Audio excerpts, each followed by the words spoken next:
ಶಾರದಾ ಶಾರದಾಂ ಭೋಜವದನಾ ವದನಾಂಬುಜೇ ಸರ್ವದಾ ಸರ್ವದಾಸ್ಮಾಕಂ ಸನ್ನಿಧಿಂ ಸನ್ನಿಧಿಂ ಕ್ರಿಯಾತ್. ಸಮಸ್ತ ವೀಕ್ಷಕರಿಗೂ 2026ನೇ ಸಾಲಿನ ತುಲಾರಾಶಿಯ ವರ್ಷ ಭವಿಷ್ಯದ ಕಾರ್ಯಕ್ರಮಕ್ಕೆ ಸುಸ್ವಾಗತ. ನಾವು ಈ 2026ನೇ ಸಾಲಿನಲ್ಲಿ ತುಲಾರಾಶಿಯವರಿಗೆ ಏನೇನು ಫಲಪ್ರಾಪ್ತಿಯಾಗತ್ತೆ ಅಂಥೇಳಿ ನೋಡ್ತಾ ಹೋಗೋಣ. ಅದಕ್ಕಿಂತಲೂ ಮೊದಲು ನಾನು ನಿಮಗೆ ಒಂದು ವಿಷಯವನ್ನು ಹೇಳಬೇಕು. ಈ ವರ್ಷದ ಅಕ್ಷಯ ತೃತೀಯದಂದು ಅಂದರೆ ಏಪ್ರಿಲ್ ತಿಂಗಳ 20ನೇ ತಾರೀಖಿನಂದು ಶೃಂಗೇರಿಯಲ್ಲಿರುವಂತಹ ನಮ್ಮ ಯಾಗಶಾಲೆಯಲ್ಲಿ ನಾವು ಶ್ರೀ ಸೂಕ್ತ ಹೋಮ, ಸರಸ್ವತಿ ಹೋಮ ಮತ್ತು ದುರ್ಗಾ ಹೋಮವನ್ನು ಹಮ್ಮಿಕೊಂಡಿದ್ದೇವೆ. ನೋಡಿ, ಈ ಶ್ರೀ ಸೂಕ್ತ ಹೋಮವನ್ನು ಮಾಡುವುದರಿಂದಾಗಿ ಹಣಕಾಸಿನ ವಿಚಾರದಲ್ಲಿ ಏನಾದರೂ ಸಮಸ್ಯೆಗಳಿದ್ದರೆ ಬಗೆಹರಿಯುತ್ತೆ. ಹಾಗೆ ಉದ್ಯೋಗ ಇತ್ಯಾದಿ ವಿಚಾರಗಳಲ್ಲೆಲ್ಲ ಅಭಿವೃದ್ಧಿ ಅನ್ನುವಂಥದ್ದು ಉಂಟಾಗುತ್ತೆ. ಸರಸ್ವತಿ ಹೋಮದಿಂದ ಹೇಗೂ ಪ್ರಸಿದ್ಧಿಯಾಗಿರುವಂಥದ್ದೇ ಮಕ್ಕಳ ವಿದ್ಯಾಭ್ಯಾಸದ ವಿಚಾರದಲ್ಲೆಲ್ಲ ಅಭಿವೃದ್ಧಿ ಅನ್ನುವಂಥದ್ದು ಉಂಟಾಗುತ್ತೆ. ದುರ್ಗಾ ಹೋಮದಿಂದಾಗಿ ನಿಮ್ಮ ಒಂದು ಕುಟುಂಬಕ್ಕೆ ರಕ್ಷಣೆ ಅಂತ ಹೇಳುವಂಥದ್ದು ಪ್ರಾಪ್ತಿಯಾಗುತ್ತೆ. ಹಾಗಾಗಿ ಒಂದು ವರ್ಷದಲ್ಲಿ ಈ ರೀತಿಯಾಗಿ ಒಂದು ಕುಟುಂಬದ ಎಲ್ಲ ವಿಚಾರದಲ್ಲಿಯೂ ಕೂಡ ಅಭಿವೃದ್ಧಿ ಆಗಬೇಕು ಅಂತ ಹೇಳಿ ನಾವು ಈ 3 ಹೋಮಗಳನ್ನು ಹಮ್ಮಿಕೊಂಡಿದ್ದೇವೆ. ನಿಮಗೆ ಇದರಲ್ಲಿ ಆಸಕ್ತಿ ಇದ್ದರೆ ಈ ಹೋಮದ ಸಂಕಲ್ಪದಲ್ಲಿ ನೀವು ನಿಮ್ಮ ಮತ್ತು ನಿಮ್ಮ ಕುಟುಂಬದವರ ಹೆಸರನ್ನು ಸೇರಿಸುವುದಕ್ಕೆ ನಾವು ಅವಕಾಶ ಕಲ್ಪಿಸಿಕೊಟ್ಟಿದ್ದೇವೆ. ನೀವು ಕೇವಲ 1,000 ರೂಪಾಯಿಗಳನ್ನು ಪಾವತಿಸುವುದರ ಮೂಲಕ ಈ 3 ಹೋಮಗಳ ಸಂಕಲ್ಪದಲ್ಲಿಯೂ ಕೂಡ ನೀವು ನಿಮ್ಮ ಮತ್ತು ನಿಮ್ಮ ಕುಟುಂಬದವರ ಹೆಸರನ್ನು ನೀವು ನೋಂದಾಯಿಸಿಕೊಳ್ಳಬಹುದು. ಮತ್ತು ಇನ್ನೊಂದು ವಿಚಾರ ಅಂದರೆ ನೀವು ನಿಮ್ಮ ಒಂದು ವಿಳಾಸವನ್ನು ಕೂಡ ಕಳಿಸಿಕೊಟ್ಟರೆ ನಿಮಗೆ ಪ್ರಸಾದವನ್ನು ನಿಮ್ಮ ಮನೆಗೆ ಕಳಿಸಿಕೊಡುವಂತಹ ವ್ಯವಸ್ಥೆಯೂ ಕೂಡ ಇರುತ್ತೆ. ಇದರಲ್ಲಿ ಹೆಸರನ್ನು ನೋಂದಾಯಿಸಲು ಅಥವಾ ಇದ್ರ ಬಗ್ಗೆ ನಿಮಗೆ ಹೆಚ್ಚಿನ ಮಾಹಿತಿ ಬೇಕಾಗಿದ್ದರೆ ಈ ಕೆಳಗಡೆ ಕಾಣುತ್ತಿರುವಂತಹ ಫೋನ್ ನಂಬರಿಗೆ ನೀವು ಫೋನನ್ನು ಮಾಡಿ ನಿಮ್ಮ ಹೆಸರನ್ನು ನೋಂದಾಯಿಸಿಕೊಳ್ಳಬಹುದು. ಇದಿಷ್ಟು ಕೂಡ ಒಂದು ವಿಚಾರ. ಈಗ ನಾವು ಈ ಹಿಂದೆಯೇ ವಿವೇಚನೆ ಮಾಡಿದಂತೆ ಈ 2026ನೇ ಸಾಲಿನಲ್ಲಿ ತುಲಾರಾಶಿಯವರಿಗೆ ಏನೇನು ಫಲಪ್ರಾಪ್ತಿಯಾಗುತ್ತೆ ಅನ್ನುವುದರ ಬಗ್ಗೆ ನೋಡೋಣ. ನೋಡಿ, ನಾವು ಮೊದಲು ಈ 2026ರಲ್ಲಿ ಏನಾಗುತ್ತೆ ಅಂತ ಹೇಳಿ ತಿಳಿದುಕೊಳ್ಳುವುದಕ್ಕಿಂತಲೂ ಮುಂಚೆ ಹೋದ ವರ್ಷದಲ್ಲಿ ಏನು ಹೇಳಿದ್ವಿ, ಏನಾಯಿತು ಅಂತ ಹೇಳುವಂತಹ ವಿಚಾರವನ್ನು ಮೊದಲು ತಿಳ್ಕೊಂಡು ಬರೋಣ. ಈ 2026ರಲ್ಲಿ ಏನು ಹೇಳಿದ್ವಿ, ಏನಾಯಿತು ಅಂತ ಹೇಳುವಂತಹ ವಿಚಾರದಲ್ಲಿ ಸಂಕ್ಷಿಪ್ತವಾದಂತಹ ವಿವರಣೆ. ಅದೃಷ್ಟ ಅಂತ ಹೇಳುವಂಥದ್ದು ನಿಮಗೆ ಸಂಪೂರ್ಣವಾಗಿ ಕೈ ಹಿಡಿಯುತ್ತೆ. ಈ ವರ್ಷದಲ್ಲಿ ಹಣಕಾಸಿನ ವಿಚಾರದಲ್ಲಿ ನಿಮಗೆ ಅತ್ಯಂತವಾಗಿ ಅಭಿವೃದ್ಧಿ ಅನ್ನುವಂಥದ್ದು ಉಂಟಾಗುತ್ತೆ. ಗೃಹ ಲಾಭ, ಮುಖ್ಯವಾಗಿ ಇದು ನವಮ ಭಾವದಲ್ಲಿ ಬೃಹಸ್ಪತಿ ಗ್ರಹದ ಸ್ಥಿತಿ ಇರುವಾಗ ಮನೆಯ ಒಂದು ಪ್ರಾಪ್ತಿ ಉಂಟಾಗುತ್ತೆ ಅಂತ ಹೇಳಿರುವಂಥದ್ದು. ವಿವಾಹಾಪೇಕ್ಷಿಗಳಿಗಂತೂ ಈ ವರ್ಷ ಅತ್ಯಂತ ಉತ್ತಮವಾಗಿದೆ. ಬಂಧುಗಳ ಸಹಕಾರ ಅಂತ ಹೇಳುವಂಥದ್ದು ನಿಮಗೆ ಈ ವರ್ಷದಲ್ಲಿ ಪ್ರಾಪ್ತಿಯಾಗುತ್ತೆ. ಇನ್ನು ನೀವು ಮಾಡುವಂತಹ ಕೆಲಸ ಕಾರ್ಯಗಳಲ್ಲಿ ನಿಮ್ಮ ತಂದೆಯ ಒಂದು ಸಹಕಾರ ಮತ್ತೆ ಸಹಾಯ ಅಂತ ಹೇಳುವಂಥದ್ದು ಪ್ರಾಪ್ತಿಯಾಗುತ್ತೆ. ರಾಜಕಾರಣಿಗಳಿಗಂತೂ ಈ ವರ್ಷ ಅತ್ಯಂತ ಉತ್ತಮವಾಗಿದೆ. ಇನ್ನು ಅನೇಕ ಒಳ್ಳೆಯ ಗುಣಗಳನ್ನು ನೀವು ಅಳವಡಿಸಿಕೊಳ್ತೀರಿ. ಅಂದರೆ ನಿಮ್ಮ ವ್ಯಕ್ತಿತ್ವ ವಿಕಸನ ಹೊಂದತ್ತೆ ಅಂತ ಹೇಳಿ ಯೋಚನೆಯನ್ನು ಮಾಡಬಹುದು. ನೋಡಿ, ಇದನ್ನು ನೋಡಿದವಾಗ ನಿಮಗೆ ಹೋದ ವರ್ಷದಲ್ಲಿ ಮೊದಲ ಒಂದು 3-4 ತಿಂಗಳು ಒಂದು ಸ್ವಲ್ಪ ಕಷ್ಟ ಇತ್ತು. ಅದಾದಮೇಲೆ ನಿಮಗೆ ಎಲ್ಲ ವಿಚಾರದಲ್ಲಿಯೂ ಕೂಡ ಅತ್ಯಂತವಾಗಿ ಅಭಿವೃದ್ಧಿ ಅನ್ನುವಂಥದ್ದು ಉಂಟಾಗಿದೆ ಅಂತ ಹೇಳುವಂಥದ್ದು ಗೊತ್ತಾಗುತ್ತೆ. ಇದಿಷ್ಟು ಕೂಡ 2025ರಲ್ಲಿ ಏನೇನಾಯಿತು ಅಂತ ಹೇಳುವಂತಹ ವಿಚಾರ ಹೋದ ವರ್ಷದ್ದು. ಈಗ ಇನ್ನು ಮುಂದಿನ ವರ್ಷ 2026ನೇ ಸಾಲಿನಲ್ಲಿ ಏನೇನಾಗುತ್ತೆ ಅಂತ ಹೇಳಿ ನೋಡ್ತಾ ಹೋಗೋಣ. ನೋಡಿ, ನಾವು ಒಂದು ವರ್ಷದ ಭವಿಷ್ಯವನ್ನು ವಿವೇಚನೆ ಮಾಡುವಂತಹ ಸಂದರ್ಭದಲ್ಲಿ ಪ್ರಮುಖವಾಗಿ 4 ಗ್ರಹಗಳನ್ನು ಪರಿಗಣನೆಗೆ ತೆಗೆದುಕೊಳ್ಳಬೇಕಾಗುತ್ತೆ. ರಾಹು, ಕೇತು, ಗುರುಗ್ರಹ ಮತ್ತು ಶನಿಗ್ರಹ. ಇದರಲ್ಲಿ ರಾಹುಕೇತುಗಳು ಈ ವರ್ಷದಲ್ಲಿ ಬದಲಾವಣೆಯನ್ನು ಹೊಂದುತ್ತವೆ. ಯಾವಾಗ ಅಂಥೇಳಿ ಆದರೆ ಡಿಸೆಂಬರ್ ತಿಂಗಳಲ್ಲಿ, ಕೊನೆಗೆ ಈ 2026 ಡಿಸೆಂಬರ್ ತಿಂಗಳಲ್ಲಿ. ಹಾಗಾಗಿ ಈ ವರ್ಷದ ಭವಿಷ್ಯವನ್ನು ಹೇಳುವಂತಹ ಸಂದರ್ಭದಲ್ಲಿ ಅವುಗಳು ಹೋದ ವರ್ಷದಲ್ಲಿ ಎಲ್ಲಿ ಸ್ಥಿತವಾಗಿರ್ತವೋ ಈ ವರ್ಷದಲ್ಲೂ ಕೂಡ ಅಲ್ಲೇ ಸ್ಥಿತವಾಗಿರ್ತವೆ ಅಂತ ಹೇಳಿ ಪರಿಗಣನೆಗೆ ತೆಗೆದುಕೊಳ್ಬೇಕಾಗತ್ತೆ. ಇನ್ನು ಶನಿಗ್ರಹವು ಕೂಡ ಹೋದ ವರ್ಷ ನಿಮಗೆ ಮೀನ ರಾಶಿಯಲ್ಲಿ ಸ್ಥಿತವಾಗಿತ್ತು. ಈ ವರ್ಷವೂ ಕೂಡ ಅಲ್ಲೇ ಅದು ಸ್ಥಿತವಾಗಿರುತ್ತೆ. ಪ್ರಮುಖವಾಗಿ ಈ ವರ್ಷದಲ್ಲಿ ಬದಲಾವಣೆಯನ್ನು ಹೊಂದುವಂಥದ್ದು ಅಂತ ಹೇಳಿ ಆದರೆ ಗುರುಗ್ರಹ ಈ ವರ್ಷದಲ್ಲಿ 3 ರಾಶಿಯಲ್ಲಿ ಸಂಚಾರವನ್ನು ಮಾಡುತ್ತೆ. ಜನವರಿಯಿಂದ ಹಿಡಿದು ಜೂನ್ ತಿಂಗಳ 2ನೇ ತಾರೀಕಿನವರೆಗೂ ಕೂಡ ಅದು ಮಿಥುನ ರಾಶಿಯಲ್ಲಿ ಇರುತ್ತೆ. ಜೂನ್ 2ನೇ ತಾರೀಖಿನಿಂದ ಹಿಡಿದು ಅಕ್ಟೋಬರ್ ತಿಂಗಳ 31ನೇ ತಾರೀಖಿನವರೆಗೂ ಕೂಡ ಅದು ಕರ್ಕಾಟಕ ರಾಶಿಯಲ್ಲಿ ಸ್ಥಿತವಾಗಿರುತ್ತೆ. ಇನ್ನು ನವೆಂಬರ್ ಮತ್ತು ಡಿಸೆಂಬರ್ ಕೊನೆಯ 2 ತಿಂಗಳಲ್ಲಿ ಗುರುಗ್ರಹ ಸಿಂಹ ರಾಶಿಯಲ್ಲಿ ಸ್ಥಿತವಾಗಿರುತ್ತೆ. ಹಾಗಾಗಿ ಗುರುಗ್ರಹ 3 ರಾಶಿಯಲ್ಲಿ ಸಂಚಾರ ಮಾಡುತ್ತೆ. ಮೊದಲ 5 ತಿಂಗಳು ಮಿಥುನ ರಾಶಿ, ಅದಾದಮೇಲೆ 5 ತಿಂಗಳು ಕರ್ಕಾಟಕ ರಾಶಿ, ಕೊನೆಯ 2 ತಿಂಗಳು ಸಿಂಹ ರಾಶಿಯಲ್ಲಿ. ಈ ರೀತಿಯಾಗಿ 3 ರಾಶಿಯಲ್ಲಿ ಸಂಚಾರವನ್ನು ಮಾಡುತ್ತೆ. ಹಾಗಾಗಿ ನಾವು ಈ ವರ್ಷದ ಭವಿಷ್ಯವನ್ನು 3 ವಿಭಾಗ ಮಾಡಿ ತಿಳಿದುಕೊಳ್ಳಬೇಕಾಗತ್ತೆ. ಇದೇ ರೀತಿಯಾಗಿ ಈಗ ಮೊದಲನೇ ವಿಭಾಗ ಜನವರಿಯಿಂದ ಹಿಡಿದು ಜೂನ್ವರೆಗೆ ನಿಮ್ಗೆ ಏನೇನಾಗುತ್ತೆ ಅದನ್ನು ನಾವು ಮೊದಲು ನೋಡೋಣ. ನೋಡಿ, ಇದರಲ್ಲಿ ಏನು ವ್ಯತ್ಯಾಸ ಇಲ್ಲ. ಹೋದ ವರ್ಷ ಕೂಡ ನಿಮಗೆ ಚೆನ್ನಾಗಿತ್ತು, ಅದೇ ರೀತಿಯಾದಂತಹ ಫಲ ಅಂತ ಹೇಳುವಂಥದ್ದು ಮುಂದುವರಿಯುತ್ತೆ. ಹೋದ ವರ್ಷ ಏನೇನಾಯಿತೋ ಅದೇ ರೀತಿಯಾಗಿ ಉಂಟಾಗುತ್ತೆ ಫಲಗಳು. ನರಪತೆ ಸಚಿವ ಸುಕೃತಿ ಪುಮಾನ್ ಸಕಲ ಶಾಸ್ತ್ರ ಕಲಾ ಕಲನಾದರ ರಥಕರೋಹಿ ನರೋ ದ್ವಿಜ ತತ್ಪರ ಸುರಪುರೋಧಸಿ ವೈ ನವಮೇ ಸ್ಥಿತೆ ಅಂತ ಹೇಳಿರುವಂಥದ್ದು. ಅಂದರೆ ಮುಖ್ಯವಾಗಿ ಉದ್ಯೋಗದ ವಿಚಾರದಲ್ಲಿ ಹೋದ ವರ್ಷ ಕೂಡ ನಿಮಗೆ ಒಂದಷ್ಟು ಅಭಿವೃದ್ಧಿ ಅಂತ ಹೇಳುವಂಥದ್ದು ಉಂಟಾಗಿದೆ. ಅದು ಈ ವರ್ಷದಲ್ಲಿಯೂ ಕೂಡ ಮುಂದುವರಿಯುತ್ತೆ. ಒಂದಷ್ಟು ಧಾರ್ಮಿಕ ಕಾರ್ಯಗಳು, ಪುಣ್ಯ ಕಾರ್ಯಗಳಲ್ಲೆಲ್ಲ ನಿಮಗೆ ಆಸಕ್ತಿ ಅಂತ ಹೇಳುವಂಥದ್ದು ಉಂಟಾಗುತ್ತೆ. ಹಾಗೆಯೇ ಕಲೆಗಳಿಗೆ ಸಂಬಂಧಪಟ್ಟಿರುವಂತಹ ಕೆಲಸ ಅಂತ ಹೇಳಿ, ಅದು ಚಿತ್ರವನ್ನು ಬಿಡಿಸುವಂಥದ್ದು, ಸಂಗೀತವನ್ನು ಹಾಡುವಂಥದ್ದು, ಈ ರೀತಿ ಕಲೆಗಳಿಗೆ ಸಂಬಂಧಪಟ್ಟಿರುವಂಥದ್ದು ಕಲಾವಿದರುಗಳಿಗೆಲ್ಲ ಅತ್ಯಂತವಾಗಿ ಅಭಿವೃದ್ಧಿ ಅನ್ನುವಂಥದ್ದು ಉಂಟಾಗುತ್ತೆ ಹೋದ ವರ್ಷದ ರೀತಿಯೇ. ಜೊತೆಗೆ ಮನೆಗೆ ಸಂಬಂಧಪಟ್ಟಿರುವಂತಹ ವಿಚಾರದಲ್ಲಿ ಅಭಿವೃದ್ಧಿ ಉಂಟಾಗುತ್ತೆ. ಹೋದ ವರ್ಷ ಕೂಡ ಇತ್ತು, ನಾನು ನಿಮ್ಗೆ ಹೇಳಿದ್ದೆ, ಏನಾದರೂ ಮನೆಯನ್ನು ಕಟ್ಟಬೇಕು ಅಂತ ಹೇಳಿ ಅಂದ್ಕೊಂಡಿದ್ರೆ, ಅಥವಾ ಮನೆಯನ್ನು ತೆಗೆದುಕೊಳ್ಬೇಕು ಅಂತ ಅಂದ್ಕೊಂಡಿದ್ರೆ, ಭೂಮಿಯನ್ನು ಖರೀದಿ ಮಾಡಬೇಕು ಅಂತ ಹೇಳಿ ಅಂದ್ಕೊಂಡಿದ್ರೆ, ಹೋದ ವರ್ಷ ತುಂಬ ಚೆನ್ನಾಗಿತ್ತು. ನಾನು ಹೇಳಿದ್ದೆ, ಒಂದಷ್ಟು ಜನ ಈ ವಿಚಾರದಲ್ಲಿ ಅಭಿವೃದ್ಧಿಯನ್ನು ಹೊಂದಿರುತ್ತೀರಿ ಹೋದ ವರ್ಷದಲ್ಲಿ ಕೂಡ.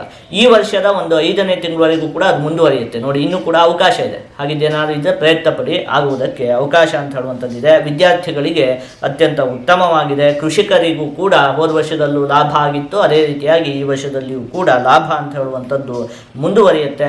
ಒಟ್ಟಲ್ಲಿ ತಾತ್ಪರ್ಯ ಏನು ಅಂತ ಹೇಳಿದರೆ, ಹೋದ ವರ್ಷ ಹೇಗಿತ್ತೋ ಈ ವರ್ಷದ ಮೊದಲನೇ 5 ತಿಂಗಳು ಕೂಡ ಅಷ್ಟೇ ಉತ್ತಮವಾಗಿರುತ್ತೆ. ಹಾಗಾಗಿ ಮೊದಲ 5 ತಿಂಗಳು ನೀವೇನಕ್ಕೂ ಕೂಡ ಯೋಚನೆ ಮಾಡೋದು ಬೇಡ. ಹೋದ ವರ್ಷದ ರೀತಿಯೇ ಅಭಿವೃದ್ಧಿ ಅನ್ನುವಂಥದ್ದು ಉಂಟಾಗುತ್ತೆ. ಇದಿಷ್ಟು 1ನೇ ಭಾಗ. ಈಗ 2ನೇ ವಿಭಾಗ, ಇದು ಎಲ್ಲಿಂದ ನಾನು ಹೇಳಿದ್ದು, ಜನವರಿಯಿಂದ ಹಿಡಿದು ಜೂನ್ 2ನೇ ತಾರೀಕುವರೆಗೂ ಈ ರೀತಿ ಉತ್ತಮವಾದ ಫಲವೇ ಪ್ರಾಪ್ತಿಯಾಗುತ್ತೆ. ಈಗ ಜೂನ್ 2ರಿಂದ ಹಿಡಿದು ಅಕ್ಟೋಬರ್ 31 ಅಂತ ಹೇಳಿದರೆ ಮತ್ತೆ 5 ತಿಂಗಳುಗಳ ಕಾಲ ಏನಾಗುತ್ತೆ ಅಂತ ಹೇಳಿದರೆ, ಗುರುಗ್ರಹ ನಿಮಗೆ ಕರ್ಕಾಟಕ ರಾಶಿಯಲ್ಲಿ ದಶಮ ಭಾವದಲ್ಲಿ ಸ್ಥಿತವಾಗಿರುತ್ತೆ. ಈ 5 ತಿಂಗಳು ಮಾತ್ರ ನೀವು ಕೆಲವೊಂದು ವಿಚಾರಗಳಲ್ಲಿ ಒಂದು ಸ್ವಲ್ಪ ಜೋಪಾನವಾಗಿ ಇರಬೇಕಾಗತ್ತೆ. ಧಾನ್ಯನಾಶೋ ಧನಚ್ಛೇದ ವೃಥಾ ಸಂಚರಣಂ ಭಯಂ ಸ್ವಜನೈರ್ದೂಷಣಂಚೈವ ದಶಮಸ್ಥೋ ಯದಾ ಗುರುಹು ಅಂತ ಹೇಳಿರುವಂಥದ್ದು. ಈ ಸಂದರ್ಭದಲ್ಲಿ ಉದ್ಯೋಗದಲ್ಲಿ ನಿಮಗೆ ಸಣ್ಣ ಪುಟ್ಟ ಸಮಸ್ಯೆಗಳು ಉಂಟಾಗುವುದಕ್ಕೆ ಅವಕಾಶ ಇರುತ್ತೆ. ನೋಡಿ, ಗುರುಗ್ರಹದ ದಶಮ ಭಾವದ ಸ್ಥಿತಿ ಅಂತ ಹೇಳುವಂಥದ್ದು ಗೋಚಾರದಲ್ಲಿ ಉತ್ತಮ ಅಲ್ಲ. ಆದರೆ ಆ ಗುರುಗ್ರಹ ಉಚ್ಚವಾಗಿ ಸ್ಥಿತವಾಗಿರೋದ್ರಿಂದಾಗಿ ನಿಮಗೆ ದೊಡ್ಡ ಮಟ್ಟಿನ ಸಮಸ್ಯೆ ಉಂಟಾಗುವುದಿಲ್ಲ. ಏನೋ ಸಣ್ಣ ಪುಟ್ಟ ಉದ್ಯೋಗದ ವಿಚಾರದಲ್ಲಿ ಕಿರಿಕಿರಿಗಳೆಲ್ಲ ಉಂಟಾಗುವುದಕ್ಕೆ ಅವಕಾಶ ಇರುತ್ತೆ. ಹಾಗೆ ಹಣಕಾಸಿನ ವಿಚಾರದಲ್ಲೂ ಕೂಡ ಸಣ್ಣ ಪುಟ್ಟ ಸಮಸ್ಯೆಗಳು ಉಂಟಾಗುತ್ತೆ. ಸುಮ್ಮನೆ ಒಂದಷ್ಟು ಅಲೆದಾಟಗಳು ಉಂಟಾಗುತ್ತೆ. ನೋಡಿ, ನಿಮ್ದೇನಾದರೂ ಮಹತ್ತರವಾದಂತಹ ಕೆಲಸ ಇದ್ದಂತಹ ಪಕ್ಷದಲ್ಲಿ ನೀವು ಮೊದಲ 5 ತಿಂಗಳಲ್ಲೇ ಮಾಡಿ ಮುಗಿಸ್ಕೊಂಬಿಡಿ. ಚೆನ್ನಾಗಿದೆ, ನೋಡಿದ್ವಲ್ಲ, ಎಲ್ಲ ಅಭಿವೃದ್ಧಿ ಉಂಟಾಗುತ್ತೆ. ಈ ಮಧ್ಯದ 5 ತಿಂಗಳು ಜೂನಿಂದ ಹಿಡಿದು ಅಕ್ಟೋಬರ್ 31ವರೆಗೆ ಹಾಗೆ ಮುಂದುವರ್ಸ್ಕೊಂಡು ಹೋಗಿ. ಯಾವುದೇ ದೊಡ್ಡ ಕೆಲಸಕ್ಕೆ ಕೈ ಹಾಕುವಂಥದ್ದು ಏನು ಕೂಡ ಬೇಡ. ಯಾಕಂದರೆ ವೃಥಾ ಸಂಚರಣ, ಸುಮ್ಮನೆ ಓಡಾಡೋದಾಗುತ್ತೆ ಬಿಟ್ಟರೆ ಯಾವ ಕೆಲಸನೂ ಆಗಲ್ಲ. ಎಲ್ಲ ಕೆಲಸ ಕಾರ್ಯಗಳಲ್ಲಿ ಒಂದು ಸ್ವಲ್ಪ ವಿಘ್ನ ಅಂತ ಹೇಳುವಂಥದ್ದು ಉಂಟಾಗುತ್ತೆ. ಸ್ವಜನೈಹಿ ದೂಷಣಂ, ತಮ್ಮ ಸುತ್ತಮುತ್ತ ಇರುವಂತಹ ಜನಗಳು, ಸ್ನೇಹಿತರಾಗಿರಬಹುದು ಅಥವಾ ಮನೆಯಲ್ಲಿರುವಂತಹ ಜನಗಳಾಗಿರಬಹುದು, ಅವರೇ ಒಂದು ಸ್ವಲ್ಪ ಬೈಯೋದಕ್ಕೆ ಶುರು ಮಾಡ್ತಾರೆ ನಿಮ್ಮನ್ನು ಈ ಮಧ್ಯದ 5 ತಿಂಗಳಲ್ಲಿ. ಇವಿಷ್ಟು ವಿಚಾರದಲ್ಲಿ ಒಂದು ಸ್ವಲ್ಪ ಜೋಪಾನವಾಗಿರಬೇಕಾಗತ್ತೆ. ಏನು ದೊಡ್ಡ ಮಟ್ಟದ ಸಮಸ್ಯೆ ಇಲ್ಲ. ದಶಮ ಭಾವದಲ್ಲಿರುವಂಥದ್ದು ಮಧ್ಯಮವಾದ ಸ್ಥಿತಿ, ಜೊತೆಗೆ ಉಚ್ಚವಾಗಿ ಸ್ಥಿತವಾಗಿರೋದ್ರಿಂದಾಗಿ ಉದ್ಯೋಗದ ವಿಚಾರದಲ್ಲೆಲ್ಲ ದೊಡ್ಡ ಸಮಸ್ಯೆ ಉಂಟಾಗಲ್ಲ. ಸಣ್ಣ ಪುಟ್ಟ ಸಮಸ್ಯೆಗಳು ಹೇಳಿದ್ನಲ್ಲ, ಆ ವಿಚಾರಗಳಲ್ಲಿ ನೀವು ಒಂದು ಸ್ವಲ್ಪ ಜೋಪಾನವಾಗಿ ಇರಬೇಕಾಗುತ್ತೆ. ಇದು 2ನೇ ವಿಭಾಗ. ಜೂನ್ 2ನೇ ತಾರೀಕಿಂದ ಹಿಡಿದು ಅಕ್ಟೋಬರ್ 31ವರೆಗೆ ಈ ರೀತಿಯಾಗಿ ಕೆಲವೊಂದು ವಿಚಾರದಲ್ಲಿ ಜೋಪಾನವಾಗಿ ಇರಬೇಕಾಗುತ್ತೆ. ಈಗ ಕೊನೆಯ ವಿಭಾಗ ನವೆಂಬರ್ ಮತ್ತು ಡಿಸೆಂಬರ್ ತಿಂಗಳಲ್ಲಿ ಏನಾಗುತ್ತೆ ಅಂತ. ಅವಾಗ ಗುರುಗ್ರಹ ಸಿಂಹ ರಾಶಿಗೆ ಪ್ರವೇಶವನ್ನು ಮಾಡುತ್ತೆ. ನಿಮಗೆ ಏಕಾದಶ ಭಾವದಲ್ಲಿ ಗುರುಗ್ರಹದ ಸ್ಥಿತಿ ಇರುತ್ತೆ. ಆ ಸಂದರ್ಭದಲ್ಲಿ ಸಾಮರ್ಥ್ಯಮರ್ಥಾಗಮನಾನಿ ನೂನಂ ಸದ್ವಸ್ತ್ರ ರತ್ನೋತ್ತಮ ವಾಹನಾನಿ ಭೂಪ ಪ್ರಸಾದಂ ಕುರುತೆ ನರಾಣಾಂ ಗೀರ್ವಾಣವಂಜೋ ಯದಿ ಲಾಭ ಸಂಸ್ಥಃ ಅಂತ ಹೇಳಿರುವಂಥದ್ದು. ನೋಡಿ, ನಿಮಗೆ ಕೆಲಸ ಕಾರ್ಯಗಳಲ್ಲೆಲ್ಲ ಸಾಮರ್ಥ್ಯ, ನಿಮಗೆ ಒಂದಷ್ಟು ಅಭಿವೃದ್ಧಿ ಎನ್ನುವಂಥದ್ದು ಉಂಟಾಗುತ್ತೆ. ನಿಮ್ಮ ಸಾಮರ್ಥ್ಯದ ಪ್ರದರ್ಶನ ಮಾಡುವುದಕ್ಕೆ ಒಂದು ಅವಕಾಶ ಅಂತ ಹೇಳುವಂಥದ್ದು ಪ್ರಾಪ್ತಿಯಾಗುತ್ತೆ. ಹಾಗೆ ಹಣಕಾಸಿನ ಆಗಮನ ಅಂತ ಹೇಳುವಂಥದ್ದೆಲ್ಲ ಚೆನ್ನಾಗಾಗುತ್ತೆ. ನೋಡಿ, ಮೊದಲ 5 ತಿಂಗಳು ತುಂಬ ಚೆನ್ನಾಗಿತ್ತು ಅಲ್ವಾ, ನೋಡಿದ್ವಿ. ಮಧ್ಯದ 5 ತಿಂಗಳಲ್ಲಿ ಸಣ್ಣ ಪುಟ್ಟ ಉದ್ಯೋಗದಲ್ಲಿ ಕಿರಿಕಿರಿಗಳೆಲ್ಲ ಉಂಟಾಗ್ತಿತ್ತಲ್ಲ, ಅದೆಲ್ಲ ಈಗ ಮುಗಿಯುತ್ತೆ. ಈಗ ಇನ್ನೂ ಉದ್ಯೋಗದ ವಿಚಾರದಲ್ಲಿ ಅಭಿವೃದ್ಧಿ ಉಂಟಾಗುತ್ತೆ, ಜೊತೆಗೆ ಹಣಕಾಸಿನ ವಿಚಾರದಲ್ಲಿಯೂ ಕೂಡ ತುಂಬ ಅಭಿವೃದ್ಧಿ ಅನ್ನುವಂಥದ್ದು ಉಂಟಾಗುತ್ತೆ. ಅದಾದಮೇಲೆ ವಾಹನಗಳ ಲಾಭ ಉಂಟಾಗುವುದಕ್ಕೆ ಅವಕಾಶ ಇದೆ. ನೋಡಿ, ಕೊನೆಯ 2 ತಿಂಗಳು ನವೆಂಬರ್ ಡಿಸೆಂಬರ್ ನೀವೇನಾದರೂ ಹೊಸ ವಾಹನಗಳನ್ನೆಲ್ಲ ತೆಗೆದುಕೊಳ್ಳಬೇಕು ಅಂತ ಹೇಳುವಂಥ ಆಸೆ ಎಲ್ಲ ಇದ್ದಂತಹ ಪಕ್ಷದಲ್ಲಿ ಆ ಆಸೆಗಳೆಲ್ಲ ಈಡೇರುತ್ತೆ. ವಾಹನಗಳ ವಿಚಾರದಲ್ಲಿ ಒಂದಷ್ಟು ಅಭಿವೃದ್ಧಿ ಅನ್ನುವಂಥದ್ದು ಉಂಟಾಗುತ್ತೆ. ಭೂಪ ಪ್ರಸಾದಂ ಕುರುತೆ, ಅದೇ ಹೇಳಿದ್ದು ಉದ್ಯೋಗದ ವಿಚಾರದಲ್ಲಿ ಏನು ಮೇಲಧಿಕಾರಿಗಳ ಒಂದು ಕೃಪೆಗೆಲ್ಲ ಪಾತ್ರರಾಗ್ತಿದೆ, ಅವರಿಂದ ನಿಮಗೆ ಒಂದಷ್ಟು ಅಭಿವೃದ್ಧಿ ಅನ್ನುವಂಥದ್ದೆಲ್ಲ ಉಂಟಾಗುತ್ತೆ. ಒಟ್ಟು ಉದ್ಯೋಗಾದಿ ಎಲ್ಲ ವಿಚಾರಕ್ಕೂ ಕೂಡ ತುಂಬ ಚೆನ್ನಾಗಿದೆ ಈ ಕೊನೆಯ 2 ತಿಂಗಳು. ಇನ್ನು ಸಹೋದರರಿಂದ ನಿಮಗೆ ಒಂದಷ್ಟು ಲಾಭ ಅಂತ ಹೇಳುವಂಥದ್ದು ಉಂಟಾಗುತ್ತೆ. ನಿಮಗೆ ತೃತೀಯ ಭಾವದ ಅಧಿಪತಿಯಾದಂತಹ ಗುರುಗ್ರಹ ಏಕಾದಶ ಭಾವ ಲಾಭ ಭಾವದಲ್ಲಿ ಸ್ಥಿತವಾಗಿರುತ್ತೆ. ಹಾಗಾಗಿ ಒಡ ಹುಟ್ಟಿದವರಿಂದ, ನಿಮ್ಮ ಅಣ್ಣ ತಮ್ಮ ಅಕ್ಕ ತಂಗಿ ಇವರಿಂದೆಲ್ಲ ನಿಮಗೆ ಒಂದಷ್ಟು ಲಾಭ ಅಂತ ಹೇಳುವಂಥದ್ದು ಪ್ರಾಪ್ತಿಯಾಗುತ್ತೆ. ಜೊತೆಗೆ ಈ ಹಿಂದೆ ಏನಾದರೂ ಅವ್ರ ಜೊತೆ ವೈಮನಸ್ಯ ಎಲ್ಲ ಇದ್ದಂತಹ ಪಕ್ಷದಲ್ಲಿ ಅದೆಲ್ಲ ಕೂಡ ಬಗೆಹರಿಯುತ್ತೆ. ಶತ್ರುಗಳು ಕೂಡ ನಿಮಗೆ ಈ ಸಮಯದಲ್ಲಿ ಮಿತ್ರರಾಗಿ ಪರಿವರ್ತನೆಯನ್ನು ಹೊಂದುತ್ತಾರೆ. ನೋಡಿ, ಷಷ್ಠ ಭಾವದ ಅಧಿಪತಿ ಲಾಭಸ್ಥಾನದಲ್ಲಿ ಇರುವಂಥದ್ದು. ಇಷ್ಟು ದಿವಸ ಒಂದಷ್ಟು ಜನ ನಿಮಗೆ ತೊಂದರೆ ಕೊಡ್ತಾ ಇರ್ತಾರಲ್ಲ, ಅವರೆಲ್ಲ ನಿಮಗೆ ಈ ಕೊನೆಯ 2 ತಿಂಗಳಲ್ಲಿ ನಿಮಗೆ ಸ್ನೇಹಿತರಾಗಿ ಬದಲಾಗ್ತಾರೆ. ಅವರಿಂದ ನಿಮಗೆ ಒಂದಷ್ಟು ಲಾಭ ಅಂತ ಹೇಳುವಂಥದ್ದು ಕೂಡ ಉಂಟಾಗುತ್ತೆ. ಇನ್ನು ಸಾಲಗಳನ್ನು ತೀರಿಸುವಂತಹ ಯೋಗ ಇದೆ. ಏನಾದರೂ ಸಾಲಗಳೆಲ್ಲ ಇದ್ದಂತಹ ಪಕ್ಷದಲ್ಲಿ ಅದನ್ನೆಲ್ಲ ತೀರಿಸುವಂತಹ ಯೋಗವೂ ಕೂಡ ಕೊನೆಯ 2 ತಿಂಗಳಲ್ಲಿದೆ. ಆಭರಣಗಳನ್ನು ಖರೀದಿಸುವಂತಹ ಯೋಗ ಇದೆ. ಏನಾದರೂ ಚಿನ್ನಕ್ಕೆ ಸಂಬಂಧಪಟ್ಟಿರುವಂತಹ ಆಭರಣಗಳನ್ನೆಲ್ಲ ತೆಗೆದುಕೊಳ್ಬೇಕು ಅಂತ ಹೇಳುವಂತಹ ಆಸೆ ಇದೆ, ಅದಕ್ಕೂ ಕೂಡ ಈ ಸಮಯ ಅತ್ಯಂತ ಉತ್ತಮವಾಗಿದೆ. ಇದು ನಾವೀಗ 3 ವಿಭಾಗ ಮಾಡಿ ತಿಳಿದುಕೊಂಡ್ವಿ. ಈಗ ಶನಿಗ್ರಹ ಇದೆಯಲ್ಲ, ಅದು ಹೋದ ವರ್ಷನೂ ಕೂಡ ನಿಮಗೆ ಷಷ್ಠ ಭಾವದಲ್ಲಿ ಸ್ಥಿತವಾಗಿತ್ತು, ಅದರಿಂದ ಉತ್ತಮವಾದ ಫಲ ಅಂತ ಹೇಳುವಂಥದ್ದು ಪ್ರಾಪ್ತಿ ಆಗ್ತಾ ಇತ್ತು.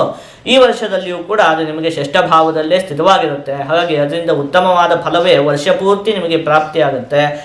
ಏನು ಫಲ ಅಂಥೇಳಿ ಆದರೆ, ಶತ್ರುಸ್ಥಾನೇ ಸ್ಥಿತೇ ಮಂದೇ ಶತ್ರುಹೀನೋ ಮಹಾಧನಃ ಪಶುಪುತ್ರ ಯಶೋಯುಕ್ತ ನೀರೋಗಿ ಜಾಯತೆ ನರಹ ಅಂತ ಹೇಳಿರುವಂಥದ್ದು. ಅಂದರೆ ಶತ್ರುಗಳಿಂದ ಉಂಟಾಗ್ತಿದ್ದಂಥ ಸಮಸ್ಯೆಗಳೆಲ್ಲ ಬಗೆಹರಿಯುತ್ತೆ. ಶತ್ರುಗಳೇ ಮಿತ್ರರಾಗಿ ಬದಲಾಗ್ತಾರೆ. ಈ ಹಿಂದೆ ಯೋಚನೆ ಮಾಡಿದಂತೆ ಹಣಕಾಸಿನ ವಿಚಾರದಲ್ಲೂ ಕೂಡ ಉತ್ತಮತೆ ಅಂತ ಹೇಳುವಂಥದ್ದು ಉಂಟಾಗುತ್ತೆ. ಪಶುಪುತ್ರ ಯಶೋಯುಕ್ತ, ಒಂದಷ್ಟು ಕೀರ್ತಿಗಳೆಲ್ಲ ಉಂಟಾಗುತ್ತೆ. ಕುಟುಂಬದಲ್ಲೆಲ್ಲ ಸಂತೋಷಮಯವಾದಂತಹ ವಾತಾವರಣ ಅಂತ ಹೇಳುವಂಥದ್ದು ಇರುತ್ತೆ. ಈ ರೀತಿಯಾಗಿ ನಿಮಗೇನು ಉತ್ತಮವಾದ ಫಲ ಅಂತ ಹೇಳುವಂಥದ್ದು ಈ ಶನಿಗ್ರಹದಿಂದ ಪ್ರಾಪ್ತಿಯಾಗುತ್ತೆ. ಹೋದ ವರ್ಷದ ರೀತಿ ಈ ವರ್ಷವೂ ಕೂಡ. ಇನ್ನು ರಾಹುಗ್ರಹ ನಿಮಗೆ ಪಂಚಮ ಭಾವದಲ್ಲಿಯೋ, ಕೇತುಗ್ರಹ ನಿಮಗೆ ಏಕಾದಶ ಭಾವದಲ್ಲಿಯೋ ಸ್ಥಿತವಾಗಿರುವಂಥದ್ದು. ಹೇಗೂ ಏಕಾದಶ ಭಾವದಲ್ಲಿ ಸ್ಥಿತವಾದ ಕೇತುವಿನಿಂದಾಗಿ ನಾವು ಧನಲಾಭ ಇತ್ಯಾದಿಯಾದ ಶುಭ ಫಲವೇ ಪ್ರಾಪ್ತಿಯಾಗುತ್ತೆ. ಹೋದ ವರ್ಷದ ರೀತಿ ಈ ವರ್ಷವೂ ಕೂಡ. ರಾಹುಗ್ರಹ ಪಂಚಮ ಭಾವದಲ್ಲಿ ಸ್ಥಿತವಾಗಿರೋದ್ರಿಂದಾಗಿ ಈ ವರ್ಷದಲ್ಲಿ ನಿಮಗೆ ಯಾವುದೇ ದೊಡ್ಡ ಮಟ್ಟಿನ ಆರೋಗ್ಯದ ಸಮಸ್ಯೆ ಎಲ್ಲ ಕಾಡೋದಿಲ್ಲ. ಆದರೆ ಹೊಟ್ಟೆಗೆ ಸಂಬಂಧಪಟ್ಟಿರುವಂತಹ ಆರೋಗ್ಯದ ವಿಚಾರದಲ್ಲಿ ಸ್ವಲ್ಪ ಜೋಪಾನವಾಗಿರಬೇಕು. ಉತ್ತಮವಾದ ಆಹಾರವನ್ನು ಸೇವಿಸುವಂಥದ್ದು ಆ ರೀತಿಯೆಲ್ಲ ಮಾಡ್ಕೊಂಡು ಒಂದು ಸ್ವಲ್ಪ ಹೊಟ್ಟೆಗೆ ಸಂಬಂಧಪಟ್ಟಿರುವಂಥ ಆರೋಗ್ಯದ ವಿಚಾರದಲ್ಲಿ ಜೋಪಾನವಾಗಿದ್ದರೆ ಸಾಕಾಗುತ್ತೆ. ಇದಿಷ್ಟು ಕೂಡ ನಿಮಗೆ ಈ ವರ್ಷದಲ್ಲಿ ಪ್ರಾಪ್ತಿಯಾಗುವಂತಹ ಫಲಗಳು. ಅಲ್ಲಿಗೆ ಏನು ಗೊತ್ತಾ, ಮೊದಲ 5 ತಿಂಗಳಿದೆಯಲ್ಲ ತುಂಬ ಚೆನ್ನಾಗಿದೆ. ಹೋದ ವರ್ಷದ ರೀತಿ ಈ ವರ್ಷವೂ ಕೂಡ ಎಲ್ಲ ವಿಚಾರದಲ್ಲಿಯೂ ಅಭಿವೃದ್ಧಿ ಉಂಟಾಗುತ್ತೆ. ಮಧ್ಯದ 5 ತಿಂಗಳಿದೆಯಲ್ಲ ಮಧ್ಯಮವಾಗಿದೆ, ಏನು ತೀರಾ ಹಾಳಾಗಿದೆ ಅಂಥೇಳಿ ಏನಿಲ್ಲ. ದಶಮ ಭಾವದಲ್ಲಿ ಅದು ಉಚ್ಚವಾಗಿ ಸ್ಥಿತವಾಗಿರುತ್ತೆ. ಹಾಗಾಗಿ ಅದು ಕೆಲವೊಂದು ವಿಚಾರದಲ್ಲಿ ಸ್ವಲ್ಪ ಜೋಪಾನವಾಗಿರಬೇಕು. ಉದ್ಯೋಗದಲ್ಲೆಲ್ಲ ಸಣ್ಣ ಪುಟ್ಟ ಕಿರಿಕಿರಿಗಳೆಲ್ಲ ಉಂಟಾಗೋದಕ್ಕೆ ಅವಕಾಶ ಇರುತ್ತೆ. ಇನ್ನು ಕೊನೆಯ 2 ತಿಂಗಳಿದೆಯಲ್ಲ ಅದು ತೀರಾ ಉತ್ತಮವಾಗಿದೆ. ಅಲ್ಲಿಗೆ ಈ ವರ್ಷದಲ್ಲಿ 7 ತಿಂಗಳು ನಿಮ್ಗೆ ತುಂಬ ಚೆನ್ನಾಗಿದೆ, 5 ತಿಂಗಳು ಮಧ್ಯಮವಾಗಿದೆ. ಈ ರೀತಿಯಾಗಿದೆ ನಿಮಗೆ ಈ ವರ್ಷ. ಆದಷ್ಟು ನೀವು ಈ ವರ್ಷದಲ್ಲಿ ಸುಬ್ರಹ್ಮಣ್ಯ ಸ್ವಾಮಿಯ ಆರಾಧನೆಯನ್ನು ಮಾಡಬೇಕು. ನೀವು ಹೀಗೆ ಮಾಡುವುದರಿಂದ ನಿಮಗೆ ಯಾವುದೇ ಅಶುಭ ಫಲ ಅಂತ ಹೇಳುವಂಥದ್ದು ಪ್ರಾಪ್ತಿಯಾಗುವುದಿಲ್ಲ. ಜೊತೆಗೆ ಎಲ್ಲ ಶುಭ ಫಲಗಳು ಕೂಡ ಸಂಪೂರ್ಣವಾಗಿ ಪ್ರಾಪ್ತಿಯಾಗುತ್ತೆ.